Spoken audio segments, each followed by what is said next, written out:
لیکن اپنے ایمان کی وجہ سے اللہ کی نظر کے اندر بہت ہی خوبصورت ہے۔ شمائل ترمذی کے اندر ایک اور حدیث ہے کہ غزوہ خندق کے موقع پر جب سامنے کفار مکہ خندق کے دوسری طرف حملے کے لیے تیار بیٹھے تھے، آپ صلی اللہ علیہ وسلم نے حضرت سعد سے فرمایا جو کہ آپ کے ماموں تھے کہ اے سعد بن ابی وقاص، میری ماں باپ آپ پر قربان ہوں، ان کافروں پر تیر چلاؤ۔ حضرت سعد رضی اللہ تعالی عنہ نے تیر چلانے شروع کیے تو ایک کافر بار بار اپنے ڈھال سے ان کو روک لیتا۔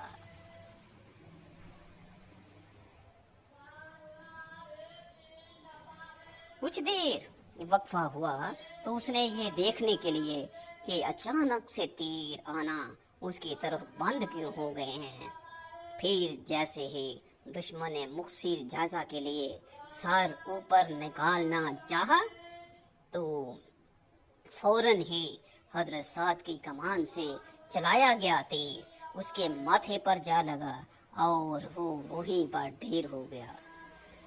یہ منظر دیکھ کر آپ صلی اللہ علیہ وسلم اتنا مسکرائے کہ آپ کی داڑھیں بھی دکھائی دینے لگی۔ آپ صلی اللہ علیہ وسلم کا فرمان ہے کہ میں ایک بار نماز پڑھ رہا تھا تو جبرائیل علیہ السلام میرے پاس سے گزرے اور مجھے دیکھ کر ہنسنے لگے تو میں بھی انہیں دیکھ کر بے ساختہ مسکرانے لگا۔ حضرت علی رضی اللہ تعالی عنہ کو ایک بار یمن بھیجا گیا تو وہاں پر آپ کے پاس ایک مشکل ترین مقدمہ آیا۔ ایک عورت پیش ہوتی ہے جس نے ایک مہینے کے اندر 3 مردوں کے ساتھ رات گزاری تھی اور اس کے ہاں ایک بچے کی پیدائش ہوئی۔ حضرت علی رضی اللہ تعالی عنہ نے یہ فیصلہ کیا کہ اس بچے کی دیت یعنی گناہ کے کفارے کے بدلے مال دینا، پھر اس کے 3 حصے کیے اور پھر قرہ یعنی پرچی ڈالی، جس شخص کے نام قرہ نکلا بچہ اس کے حوالے کر دیا، جبکہ باقی پوری دیت کو 2 حصوں میں تقسیم کر کے باقی 2 لوگوں کو یہ رقم ادا کرنے کا حکم دیا۔ جب آپ صلی اللہ علیہ وسلم کو اس فیصلے کی خبر ہوئی تو آپ یہ سن کر بہت کھلم کھلا مسکرائے۔ ایک صحابی تھے جس کا نام نعمان رضی اللہ تعالی عنہ تھا، جو حضرت عبد الرحمن بن عوف کی بہن کے خامن تھے۔ یہ بہت ہی مزاحیہ قسم کے انسان تھے، مشغلے کرنا اور ہنسانا ان کی عادت بن چکی تھی۔ ایک بار یہ رسول اللہ صلی اللہ علیہ وسلم کے پاس آئے تو ان کی داڑھی کا رنگ پیلا تھا، یعنی ان کی داڑھی پیلے رنگ کے اندر رنگی ہوئی تھی۔ آپ صلی اللہ علیہ وسلم نے پوچھا کہ تمہاری داڑھی کو کیا ہوا؟ نعمان نے جواب دیا کہ میں اپنی بیوی کو اس عمل سے متاثر یا حیران کرنا چاہتا تھا، اسی لیے میں نے داڑھی کو ایسا رنگ کیا۔ آپ صلی اللہ علیہ وسلم یہ سن کر بہت مسکرائے۔ ایک بار مدینے کے اندر ایک قافلہ بہت ہی اچھے پھل لے کر آیا تو حضرت نعمان نے لوگوں سے کہا کہ مجھے اپنے سب سے اچھے فروٹ ادھار پر دے دو۔ ان لوگوں نے دے دیے تو وہ یہ فروٹ لے کر رسول اللہ صلی اللہ علیہ وسلم کے پاس گئے اور انہیں تحفے کے طور پر پیش کر دیا ہے۔ رسول اللہ صلی اللہ علیہ وسلم نے ان کو تحفہ سمجھ کر قبول کر لیا اور ان کو کھا بھی لیا۔ جب ان لوگوں نے اپنے پیسوں کا تقاضا کیا تو حضرت نعمان نے جواب دیا کہ وہ فروٹ تو میں نے نہیں کھائے، جس نے یہ کھائے ہیں انہی سے جا کر پیسوں کا مطالبہ کرو، یعنی رسول اللہ صلی اللہ علیہ وسلم کے پاس جاؤ۔ لہذا یہ لوگ آپ صلی اللہ علیہ وسلم کے پاس آئے اور اپنے پیسوں کا تقاضا کیا۔ آپ صلی اللہ علیہ وسلم نے یہ سن کر فرمایا کہ وہ فروٹ تو مجھے تحفے کے طور پر دیے گئے تھے۔ آپ صلی اللہ علیہ وسلم نے حضرت نعمان کو بلایا اور ان سے پوچھا کہ یہ سب کیا معاملہ ہے؟ کیا یہ پھل جو ہیں تم نے مجھے تحفے کے طور پر نہیں دیے تھے؟ حضرت نعمان رضی اللہ تعالیٰ عنہ نے جواب دیا کہ جی بالکل ایسا ہی ہے، میں نے مدینے کے اندر یہ سب سے اچھے پھل دیکھے تو میں نے سوچا کہ ان پر سب سے پہلا حق تو آپ کا ہی بنتا ہے، لیکن میرے پاس کیونکہ ان کو خریدنے کے پیسے نہیں تھے، لہٰذا میں نے یہ طریقہ آزمایا۔ اب آپ براہ کرم ان کی قیمت ادا کرتے ہیں۔ تو آپ صلی اللہ علیہ وآلہ وسلم یہ سن کر بہت مسکرائے اور پھر ان لوگوں کو ان کی قیمت بھی ادا کر دی۔ یہ نہ ہو کہ آپ اپنے پیارے نبی حضرت محمد مصطفیٰ صلی اللہ علیہ وآلہ وسلم کی زندگی مبارک کے مزاح سے بھرپور واقعہ سننے کے بعد ہنسی مذاق کو اپنا معمول بنا لیں یا حد سے تجاوز کرنے لگ جائیں، بلکہ اسلام نے ہنسی مذاق کرنے کی بھی ایک حد مقرر کی ہے اور اس کی بھی کچھ شرائط ہیں۔ حدیث شریف میں آتا ہے ایمان والوں کے لیے یہ مناسب نہیں ہے کہ وہ لوگوں کو ہنسانے کے لیے جھوٹ بولے یا خود سے لطیفے بنائے، البتہ ایسا مزاح جو حقیقت پر مبنی ہو اور اخلاقی اور شرعی حدود میں ہو وہ جائز ہے۔